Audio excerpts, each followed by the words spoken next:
Capítulo 2. La variación en la naturaleza. Variabilidad. Antes de aplicar a los seres orgánicos en estado natural los principios a que hemos llegado en el capítulo pasado, podemos discutir brevemente si estos seres están sujetos a alguna variación. Para tratar bien este asunto se debería dar un largo catálogo de áridos hechos. Pero reservaré estos para una obra futura. Tampoco discutiré aquí las varias definiciones que se han dado de la palabra especie. Ninguna definición ha satisfecho a todos los naturalistas. Sin embargo, todo naturalista sabe vagamente lo que él quiere decir cuando habla de una especie. Generalmente, esta palabra encierra el elemento desconocido de un acto distinto de creación. La palabra variedad es casi tan difícil de definir, pero en ella se sobreentiende casi universalmente como unidad de origen, aunque esta rara vez pueda ser probada. Tenemos además lo que se llama monstruosidades, pero estas pasan gradualmente a las variedades. Por monstruosidad supongo que se entiende alguna considerable anomalía de conformación, generalmente perjudicial o inútil para la especie. Algunos autores usan la palabra variación en un sentido técnico, simplificando una modificación debida directamente a las condiciones físicas de la vida. Y las variaciones en este sentido se supone que no son hereditarias. Pero ¿quién puede decir que el nanismo de las conchas de las aguas salobres del Báltico, o las plantas enanas de las cumbres alpinas, o la mayor espesura del pelaje de un animal del extremo norte no hayan de ser en algunos casos hereditarios, por lo menos durante algunas generaciones? Y en este caso, presumo yo que la forma se denominaría variedad. Puede dudarse si las anomalías súbitas y considerables de estructura, como las que vemos de vez en cuando en nuestros productos domésticos, y especialmente en las plantas, se propagan alguna vez con permanencia en estado natural. Casi todas las partes de todo ser orgánico están tan hermosamente relacionadas con sus complejas condiciones de vida, que parece tan improbable el que una parte haya sido producida súbitamente perfecta, como el que una máquina complicada haya sido inventada por el hombre en estado perfecto. En domesticidad, algunas veces, aparecen monstruosidades que se asemejan a conformaciones normales de animales muy diferentes. Así, alguna vez han nacido cerdos con una especie de trompa, y si alguna especie salvaje del mismo género hubiese tenido naturalmente trompa podría haberse dicho que ésta había aparecido como una monstruosidad. Pero hasta ahora no he podido encontrar, después de diligente indagación, casos de monstruosidades que se asemejen a conformaciones normales en formas próximas, y solo estos casos tienen relación con la cuestión. Si alguna vez aparecen en estado natural formas monstruosas de estas clases y son capaces de reproducción, lo que no siempre ocurre, como se presentan rara vez y en un solo individuo, su conservación dependería de circunstancias extraordinariamente favorables. Además, durante la primera generación y las siguientes se cruzarían con la forma ordinaria, y así su carácter anormal se perdería casi inevitablemente. Pero en otro capítulo tendré que insistir sobre la conservación y perpetuación de las variaciones aisladas o accidentales. Diferencias individuales. Las muchas diferencias ligeras que aparecen en la descendencia de los mismos padres, o que puede presumirse que han surgido así por haberse observado en individuos de una misma especie que habitan una misma localidad confinada, pueden llamarse diferencias individuales. Nadie supone que todos los individuos de la misma especie estén fundidos absolutamente en el mismo molde. Estas diferencias individuales son de la mayor importancia para nosotros, porque frecuentemente, como es muy conocido de todo el mundo, son hereditarias, y aportan así materiales para que la selección natural actúe sobre ellas y las acumule, de la misma manera que el hombre acumula en una dirección dada las diferencias individuales de sus producciones domésticas. Estas diferencias individuales afectan generalmente a lo que los naturalistas consideran como partes sin importancia. Pero podría demostrar, mediante un largo catálogo de hechos, que partes que deben llamarse importantes, tanto si se las mira desde un punto fisiológico como desde el de la clasificación, varían algunas veces en los individuos de una misma especie. Estoy convencido de que el más experimentado naturalista se sorprendería del número de casos de variación, aun en partes importantes de estructura, que podría recopilar autorizadamente, como los he recopilado yo durante el transcurso de años. Hay que recordar que los sistemáticos están lejos de complacerse al hallar variabilidad en caracteres importantes, y que no hay muchas personas que quieran examinar trabajosamente órganos internos e importantes y comparar estos en muchos ejemplares de la misma especie. Nunca se hubiera esperado que las ramificaciones de los nervios principales junto al gran ganglio central de un insecto fuesen variables en la misma especie. Podría haberse pensado que cambios de esta naturaleza solo se habían efectuado lenta y gradualmente, y, sin embargo, Sir J. Lubbock ha mostrado la existencia de un grado de variabilidad en estos nervios principales en Coccus, que casi puede compararse con la ramificación irregular del tronco de un árbol. Puedo añadir que este naturalista filósofo ha mostrado también que los músculos de las larvas de algunos insectos distan mucho de ser uniformes. Algunas veces, los autores ratonan en un círculo vicioso, cuando dicen que los órganos importantes nunca varían, pues, como lo han confesado honradamente algunos naturalistas, estos mismos autores clasifican prácticamente como importantes aquellas partes que no varían y, desde este punto de vista, nunca se hallará ningún caso de una parte importante que varíe. Pero desde cualquier otro punto de vista, se pueden presentar seguramente muchos ejemplos. Existe un punto relacionado con las diferencias individuales que es en extremo desconcertante. Me refiero a aquellos géneros que han sido llamados proteos o polimorfos, en los cuales las especies presentan una extraordinaria variación. Por lo que se refiere a muchas de estas formas, difícilmente dos naturalistas se ponen de acuerdo en clasificarlas como especies o como variedades. Podemos poner como ejemplo Rubus, Rosa y Aracium, entre las plantas, algunos géneros de insectos y de braquiópodos. En la mayor parte de los géneros polimorfos, algunas de las especies tienen caracteres fijos y definidos.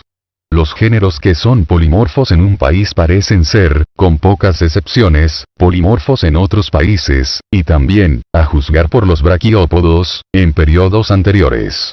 Estos hechos son muy desconcertantes, porque parecen demostrar que esta clase de variabilidad es independiente de las condiciones de vida.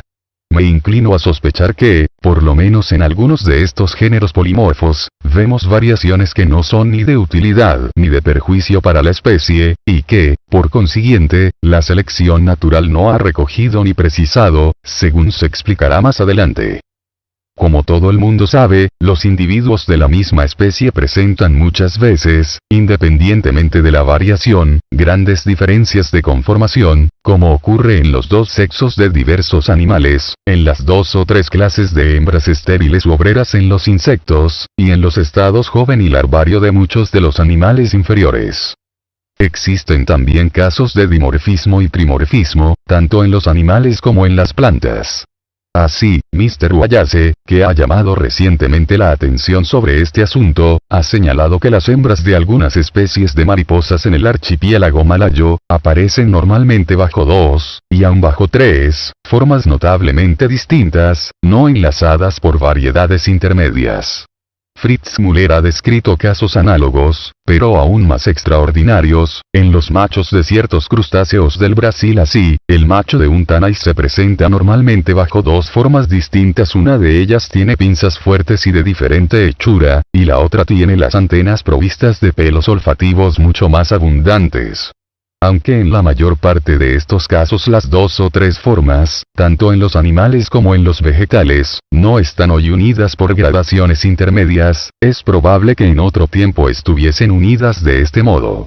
Mr. Wallace, por ejemplo, describe cierta mariposa que, en la misma isla, presenta una gran serie de variedades unidas por eslabones intermedios, y los eslabones extremos de la cadena se asemejan a las dos formas de una especie próxima dimorfa que habita en otra parte del archipiélago malayo. Así también, en las hormigas, las varias clases de obreras son generalmente por completo distintas. Pero en algunos casos, como veremos después, están unidas entre sí por variedades suavemente graduadas. Lo mismo ocurre en algunas plantas dimorfas, como yo mismo lo he observado. Ciertamente, al principio, parece un hecho muy notable que la misma mariposa hembra tenga la facultad de producir al mismo tiempo 3 formas distintas femeninas y una masculina, y que una planta hermafrodita produzca por las semillas del mismo fruto 3 formas distintas hermafroditas que lleven 3 clases diferentes de hembras y 3, o hasta 6, clases diferentes de machos. Sin embargo, estos casos son tan solo exageraciones del hecho común de que la hembra produzca descendencia de ambos sexos, que a veces difieren entre sí de un modo portentoso. Especies dudosas.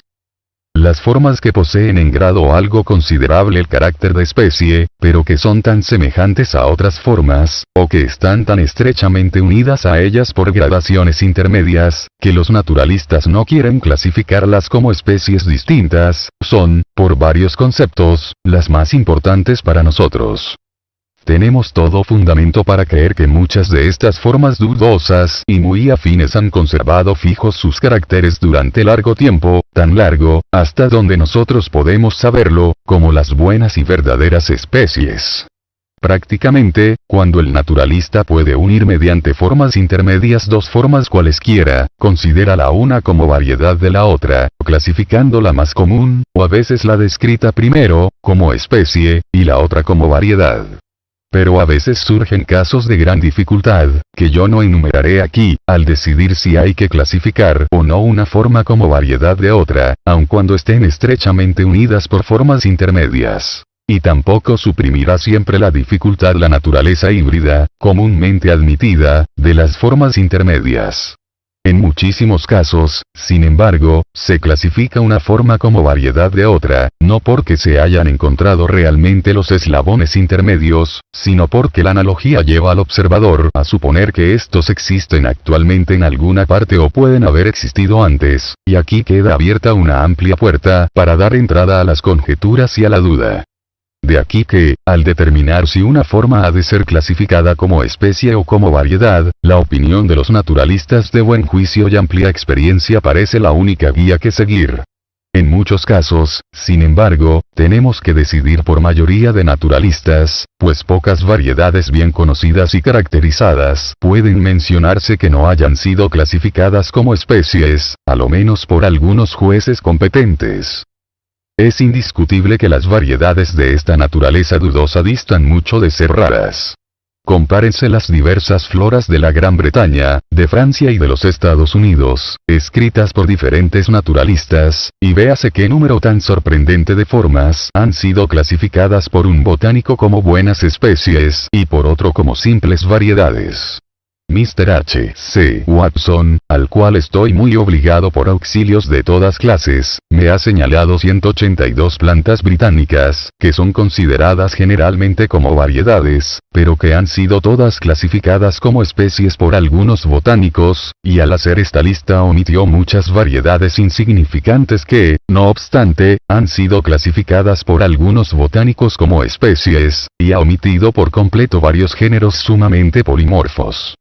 En los géneros que encierran las formas más poliformas, Mr. Babington cita 251 especies, mientras que Mr. Benta cita solamente 112. Una diferencia de 139 formas dudosas. Entre los animales que se unen para cada cría y que cambian mucho de lugar, rara vez pueden hallarse en un mismo país formas dudosas clasificadas por un zoólogo como especies y por otro como variedades. Pero son comunes en territorios separados.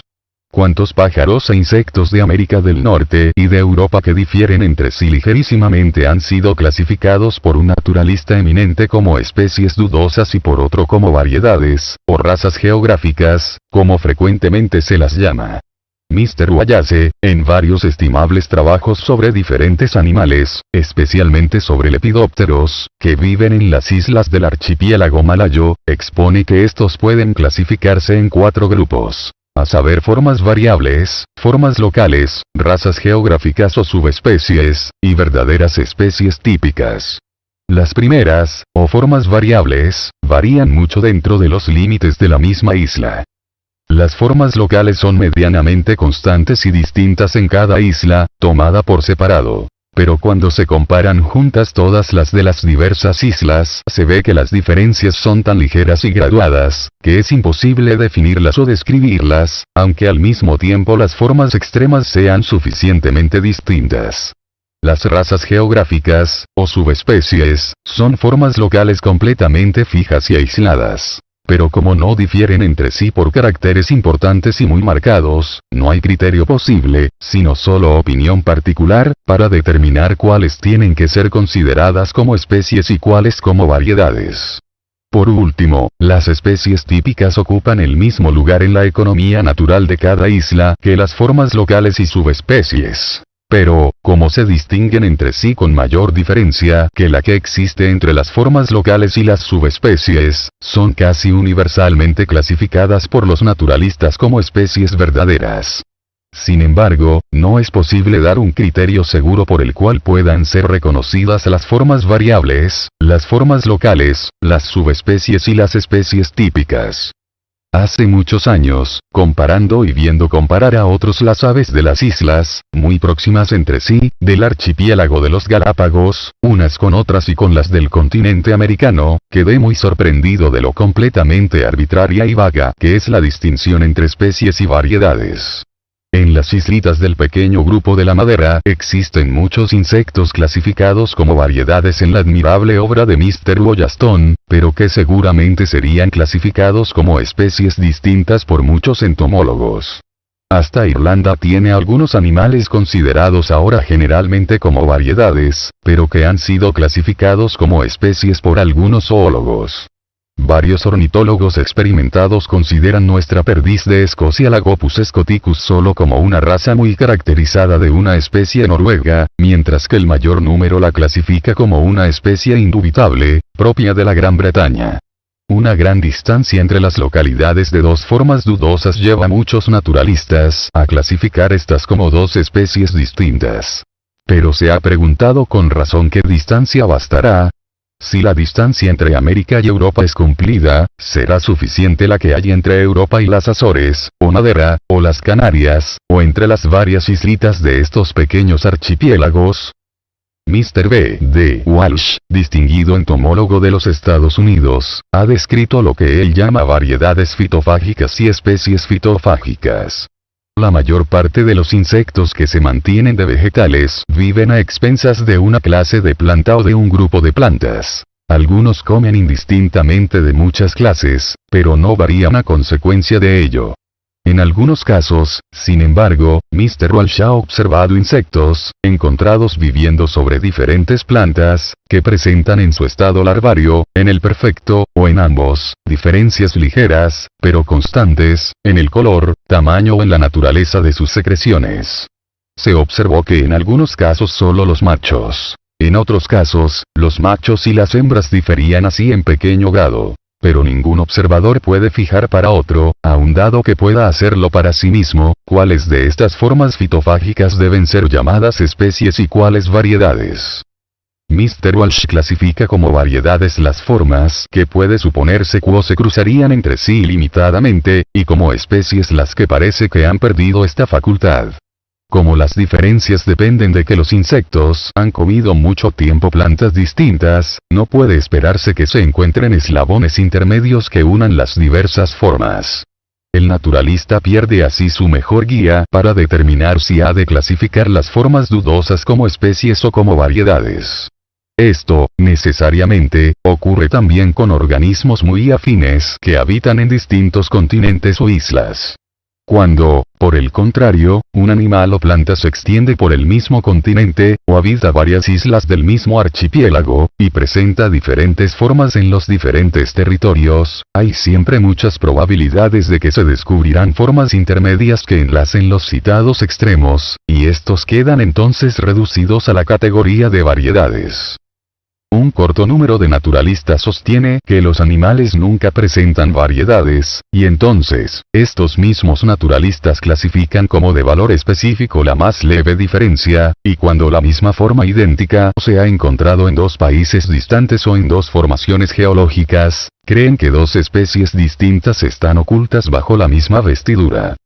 La palabra especie viene de este modo a ser una mera abstracción inútil, que implica y supone un acto separado de creación. Lo positivo es que muchas formas consideradas como variedades por autoridades competentísimas parecen, por su índole, tan por completo especies, que han sido clasificadas así por otros competentísimos jueces. Pero discutir si deben llamarse especies o variedades antes de que haya sido aceptada generalmente alguna definición de estos términos, es dar inútilmente palos al aire.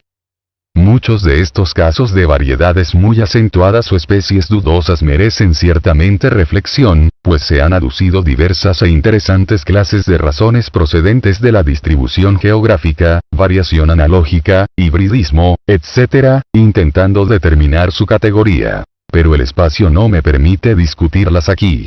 Una atenta investigación llevará, sin duda, a los naturalistas a ponerse de acuerdo en muchos casos sobre la clasificación de formas dudosas. No obstante, hay que confesar que en los países mejor conocidos es donde encontramos el mayor número de ellas. Me ha sorprendido el hecho de que si un animal o planta en estado silvestre es muy útil al hombre, o si por cualquier motivo atrae mucho su atención, se encontrarán casi siempre registradas variedades de ella. Además, estas variedades serán clasificadas frecuentemente como especies por algunos autores. Fijémonos en el roble común, que tan atentamente ha sido estudiado. Sin embargo, un autor alemán distingue más de una docena de especies basadas en formas, que son casi universalmente consideradas como variedades por otros botánicos, y en nuestro país pueden citarse las más elevadas autoridades botánicas y los prácticos para demostrar que el roble de frutos sentados y el roble de frutos pedunculados son buenas y distintas especies o que son simples variedades. Puedo referirme aquí a la notable memoria publicada recientemente por A. de Candolle sobre los robles del mundo entero. Nadie tuvo nunca materiales más abundantes para la distinción de las especies, ni pudo haber trabajado sobre ellos con mayor celo y perspicacia. Da primero detalladamente los numerosos pormenores de conformación, que varían en las diversas especies, y calcula numéricamente la frecuencia relativa de las variaciones. Detalla más de una docena de caracteres que pueden hallarse variando aún en la misma rama, a veces según la edad o desarrollo, a veces sin causa alguna a que puedan atribuirse. Estos caracteres no son, naturalmente, de valor específico. Pero, como ha advertido Asa Gray al comentar esta memoria, son como los que entran generalmente en las definiciones de las especies. De Candolle pasa a decir que él da la categoría de especie a las formas que difieren por caracteres, que nunca varían en el mismo árbol y que nunca se hallan unidas por grados intermedios.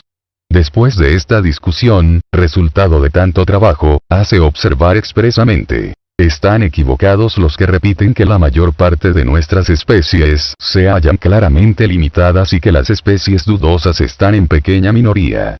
Esto parecía ser verdad mientras que un género estaba imperfectamente conocido y sus especies se fundaban en unos pocos ejemplares, es decir, mientras eran provisionales. Al momento en que llegamos a conocerlas mejor, surgen formas intermedias y aumentan las dudas respecto a los límites específicos. Añade también que las especies mejor conocidas son precisamente las que presentan el mayor número de variedades espontáneas y subvariedades. Así, el Quercus robur tiene 28 variedades, las cuales se agrupan todas, excepto 6, alrededor de 3 subespecies, que son Q. pedunculata, Ceciliflora y pubescens. Las formas que enlazan estas 3 subespecies son relativamente raras, y, como Asa Gray advierte por otra parte, si estas formas de enlace que hoy son raras llegaran a extinguirse por completo, las 3 subespecies guardarían entre sí exactamente la misma relación que guardan las 4 o 5 especies provisionalmente admitidas, y que están alrededor y muy cerca del Quercus robur típico. Finalmente, De Candolle admite que, de las 300 especies que se enumerarán en su pródromo como pertenecientes a la familia de los robles, 2/3, por lo menos, son especies provisionales. Esto es que no se sabe que llenen exactamente la definición dada arriba de especie verdadera. Habría que añadir que de Candolle no cree ya más el que las especies sean creaciones inmutables, y llega a la conclusión de que la teoría de la derivación es la más natural y la más conforme con los hechos conocidos de paleontología, geografía botánica y zoológica, estructura anatómica y clasificación. Cuando un joven naturalista empieza el estudio de un grupo de organismos completamente desconocido para él, al principio vacila mucho en determinar qué diferencias ha de considerar como específicas y cuáles como de variedad, porque nada sabe acerca de la cantidad y modo de variación a que está sujeto el grupo, y esto muestra, por lo menos, cuán general es el que haya algo de variación. Pero si limita su atención a una clase dentro de un país, formará pronto juicio sobre cómo ha de clasificar la mayor parte de las formas dudosas. Su tendencia general será hacer muchas especies, pues, lo mismo que el criador de palomas y aves de corral, de que antes se habló, llegaría a impresionarse por la diferencia que existe en las formas que está continuamente estudiando, y tiene poco conocimiento general de variaciones análogas en otros grupos o en otros países con el que poder corregir sus primeras impresiones.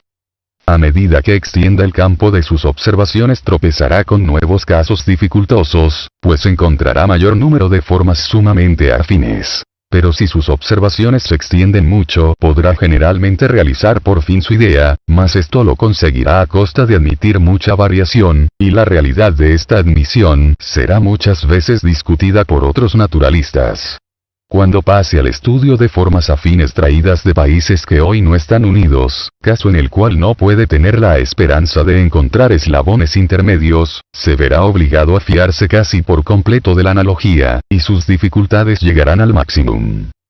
Indudablemente, no se ha trazado todavía una línea clara de demarcación entre especies y subespecies, o sean las formas que, en opinión de algunos naturalistas, se acercan mucho, aunque no llegan completamente, a la categoría de especies, ni tampoco entre subespecies y variedades bien caracterizadas, o entre variedades menores y diferencias individuales. Estas diferencias pasan de unas a otras, formando una serie continua, y una serie imprime en la mente la idea de un tránsito real. De aquí que yo considere las diferencias individuales, a pesar de su pequeño interés para el clasificador, como de la mayor importancia para nosotros, por ser los primeros pasos hacia aquellas variedades que apenas se las considera dignas de ser consignadas en las obras de historia natural. Y considero yo las variedades que son en algún modo más distintas y permanentes como pasos hacia variedades más intensamente caracterizadas y permanentes, y estas últimas como conduciendo a las subespecies y luego a las especies. El tránsito de un grado de diferencia a otro puede ser en muchos casos el simple resultado de la naturaleza del organismo y de las diferentes condiciones físicas a que haya estado expuesto largo tiempo. Pero, por lo que se refiere a los caracteres más importantes de adaptación, el paso de un grado de diferencia a otro puede atribuirse seguramente a la acción acumulativa de la selección natural, que se explicará más adelante, y a los resultados del creciente uso o desuso de los órganos.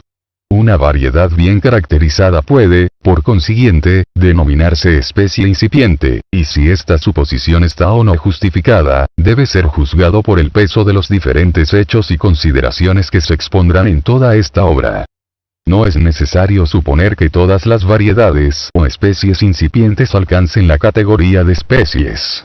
Pueden extinguirse o pueden continuar como variedades durante larguísimos periodos, como Mr. Wollaston ha demostrado que ocurre en las variedades de ciertos moluscos terrestres fósiles de la isla de la Madera, y Gaston desaporta en los vegetales.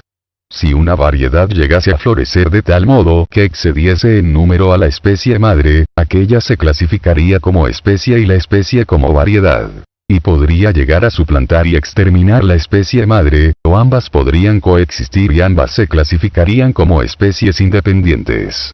Pero más adelante insistiremos sobre este asunto. Por estas observaciones se verá que considero la palabra especie como dada arbitrariamente, por razón de conveniencia, a un grupo de individuos muy semejantes y que no difiere esencialmente de la palabra variedad, que se da a formas menos precisas y más fluctuantes. A su vez, la palabra variedad, en comparación con meras diferencias individuales, se aplica también arbitrariamente por razón de conveniencia. Las especies comunes, muy difundidas y muy extendidas son las que más varían. guiado por consideraciones teóricas, pensé que podrían obtenerse resultados interesantes respecto a la naturaleza y relaciones de las especies que más varían, formando listas de todas las variedades de diversas flores bien estudiadas. Al pronto parecía esto un trabajo sencillo. Pero Mr. H. C. Watson, a quien estoy muy obligado por valiosos servicios y consejos sobre este asunto, me convenció enseguida de que había muchas dificultades, como también lo hizo después el Dr. Ocker, todavía en términos más enérgicos. Reservaré para una obra futura la discusión de estas dificultades y los cuadros de los números proporcionales de las especies variables. El Dr. Ocker me autoriza a añadir que, después de haber leído atentamente mi manuscrito y examinado los cuadros, cree que las siguientes conclusiones están bien e imparcialmente fundadas. Todo este asunto, sin embargo, tratado con mucha brevedad, como es aquí necesario, es algo desconcertante, y no pueden evitarse las alusiones a la lucha por la existencia, divergencia de caracteres y otras cuestiones que han de ser discutidas más adelante. Alphonse de Candolle y otros han demostrado que las plantas que tienen una gran dispersión presentan generalmente variedades, lo que podía ya esperarse por estar expuestas a diferentes condiciones físicas y porque entran en competencia con diferentes conjuntos de seres orgánicos, lo cual, como veremos después, es una circunstancia tanto o más importante. Pero mis cuadros muestran además que en todo país limitado las especies que son más comunes, esto es, más abundante en individuos, y las especies muy difundidas dentro del mismo país, y este es un concepto diferente de ocupar mucha extensión y, hasta cierto punto, de ser común, son las que con más frecuencia originan variedades lo suficientemente caracterizadas para ser registradas en las obras de botánica. De aquí el que las especies más florecientes o, como pueden llamarse, especies predominantes, las que ocupan mayor extensión, son las más difundidas en su propio país y las más numerosas en individuos, sean las que con más frecuencia producen variedades bien caracterizadas o, como yo las considero, especies incipientes. Y esto podría quizá haber sido previsto. Pues como las variedades, para hacerse en algún modo permanentes, necesariamente tienen que luchar con los otros habitantes de su país, las especies que son ya predominantes serán las más aptas para producir descendientes, los cuales, aunque modificados solo en muy débil grado, heredan, sin embargo, las ventajas que hicieron capaces a sus padres de llegar a predominar entre sus compatriotas. En estas observaciones sobre el predominio ha de sobreentenderse que solo se hace referencia a las formas que entran en mutua competencia, y especialmente a los miembros del mismo género o clase que tienen costumbres casi semejantes. Respecto al número de individuos, o hacer común una especie, la comparación, naturalmente, se refiere solo a los miembros del mismo grupo. Puede decirse que una planta superior es predominante si es más numerosa en individuos y está más difundida que otras plantas del mismo país que vivan casi en las mismas condiciones. Una planta de esta clase no deja de ser predominante porque alguna conferva que vive en el agua o algún hongo parásito sean infinitamente más numerosos en individuos y estén más difundidos. Pero si la conferva o el hongo parásito supera a sus semejantes por los conceptos antedichos, será entonces predominante dentro de su propia clase. Las especies de los géneros mayores en cada país varían más frecuentemente que las especies de los géneros menores. Si las plantas que viven en un país, según aparecen descritas en una flora, se dividen en dos grupos iguales, colocando a un lado todas las de los géneros mayores, esto es, los que contienen más especies, y a otro lado todas las de los géneros menores, se verá que el primer grupo comprende un número algo mayor de especies comunísimas y muy difundidas, o especies predominantes. Esto podía haber sido ya previsto, pues el mero hecho de que muchas especies del mismo género vivan en un país demuestra que en las condiciones orgánicas e inorgánicas de aquel país existe algo favorable para el género, y, por consiguiente, podíamos haber esperado encontrar en los géneros mayores, o que comprenden más especies, un número relativo mayor de especies predominantes. Pero son tantas las causas que tienden a obscurecer el resultado, que estoy sorprendido de que mis cuadros muestren siquiera una pequeña mayoría del lado de los géneros mayores. Me referiré aquí a dos causas solo de obscuridad. Las plantas de agua dulce y las halófilas están generalmente muy extendidas y muy difundidas. Pero esto parece estar relacionado con la naturaleza de los lugares en que viven y tienen poca o ninguna relación con la magnitud de los géneros a que pertenecen las especies. Además, los vegetales inferiores en la escala de la organización están, en general, mucho más difundidos que las plantas superiores, y en este caso, además, no hay inmediata relación con la magnitud de los géneros. La causa de que los vegetales de organización inferior estén muy extendidos se discutirá en el capítulo sobre la distribución geográfica.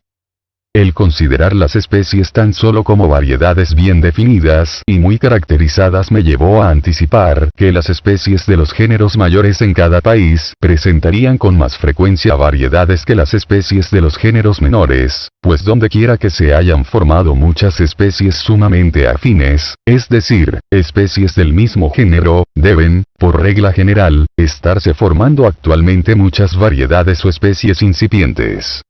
Donde crecen muchos árboles grandes esperamos encontrar retoños. Donde se han formado por variación muchas especies de un género, las circunstancias han sido favorables para la variación, y, por consiguiente, podemos esperar que, en general, lo serán todavía. Por el contrario, si consideramos cada especie como un acto especial de creación, no aparece razón alguna para que se presenten más variedades en un grupo que tenga muchas especies que en otro que tenga pocas.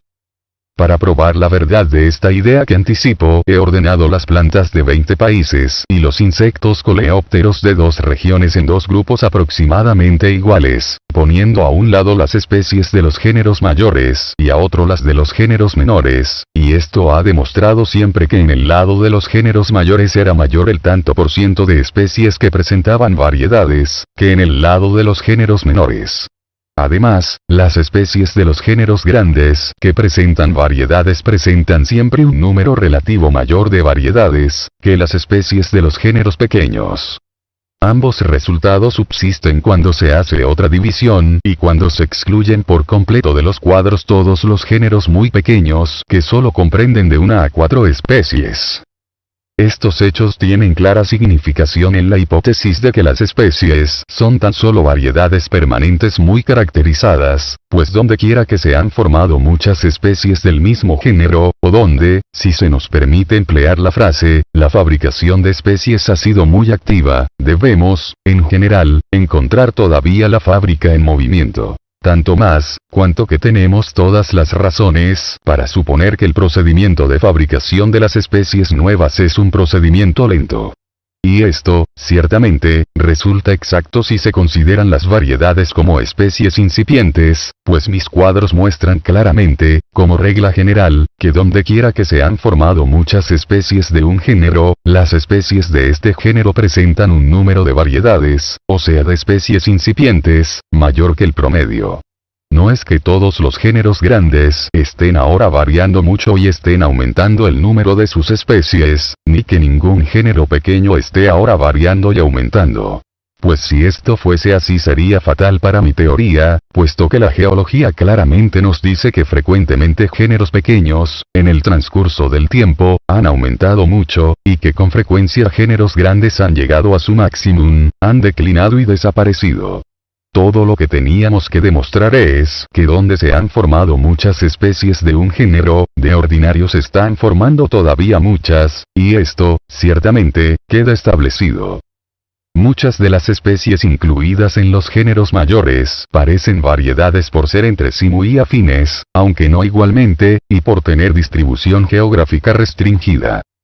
Entre las especies de los géneros grandes y sus variedades registradas existen otras relaciones dignas de mención. Hemos visto que no hay un criterio infalible para distinguir las especies de las variedades bien marcadas. Y cuando no se han encontrado eslabones de enlace entre formas dudosas, los naturalistas se ven forzados a decidirse por el conjunto de diferencias entre ellas, juzgando por analogía si este conjunto es o no suficiente para elevar una forma, o ambas, a la categoría de especies. De aquí que la cantidad de diferencia es un criterio importantísimo para decidir si 2 formas han de ser clasificadas como especies o como variedades.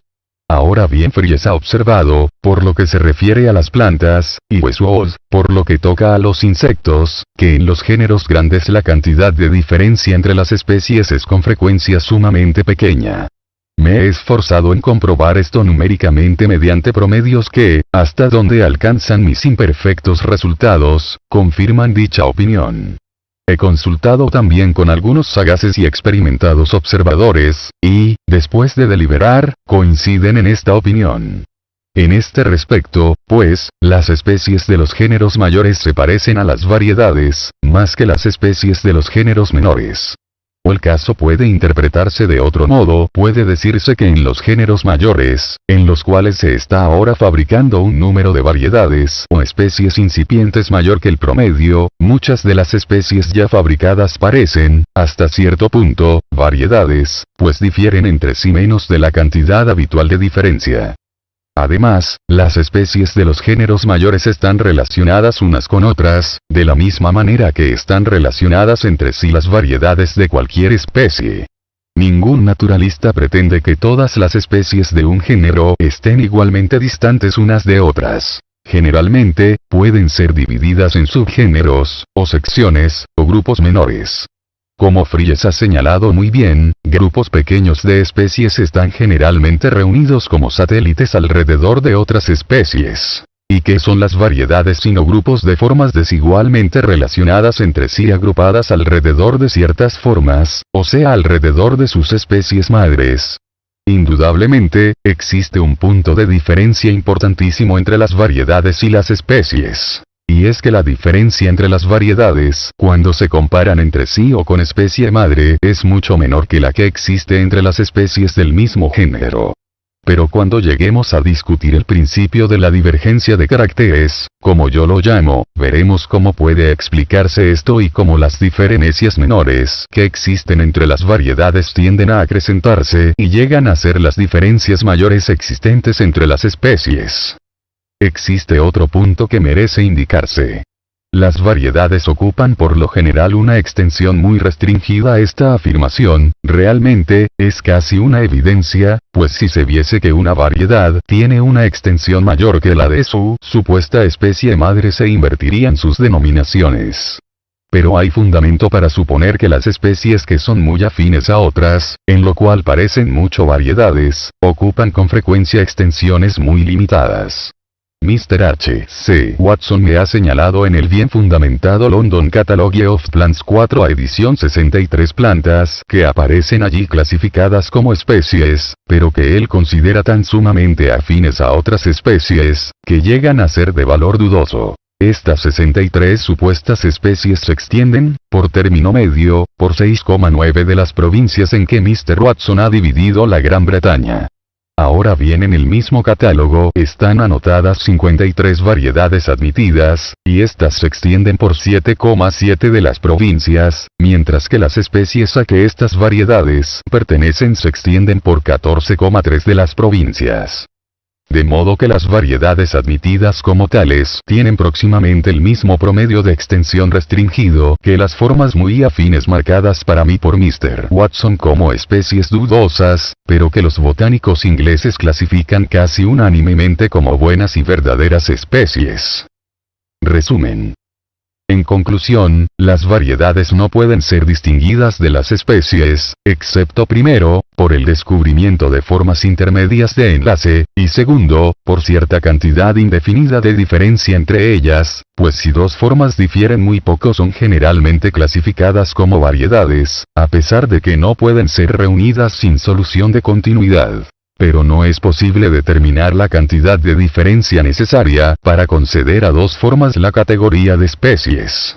En los géneros que en un país tienen un número de especies mayor que el promedio, las especies tienen más variedades que el promedio. En los géneros grandes, las especies son susceptibles de ser reunidas, estrecha pero desigualmente, formando grupos alrededor de otras especies. Las especies sumamente afines a otras ocupan, al parecer, extensiones restringidas. Por todos estos conceptos, las especies de los géneros grandes presentan suma analogía con las variedades. Y podemos comprender claramente estas analogías si las especies existieron en otro tiempo como variedades y se originaron de este modo. Mientras que estas analogías son completamente inexplicables si las especies son creaciones independientes. Hemos visto también que las especies más florecientes, o especies predominantes, de los géneros mayores, dentro de cada clase, son las que, proporcionalmente, dan mayor número de variedades, y las variedades, como veremos después, tienden a convertirse en especies nuevas y distintas. De este modo, los géneros grandes tienden a hacerse mayores, y en toda la naturaleza las formas orgánicas, que son ahora predominantes tienden a hacerse más predominantes aún, dejando muchos descendientes modificados y predominantes. Pero, por grados que se explicarán más adelante, los géneros mayores tienden también a fragmentarse en géneros menores, y así, en todo el universo, las formas orgánicas quedan divididas en grupos subordinados a otros grupos.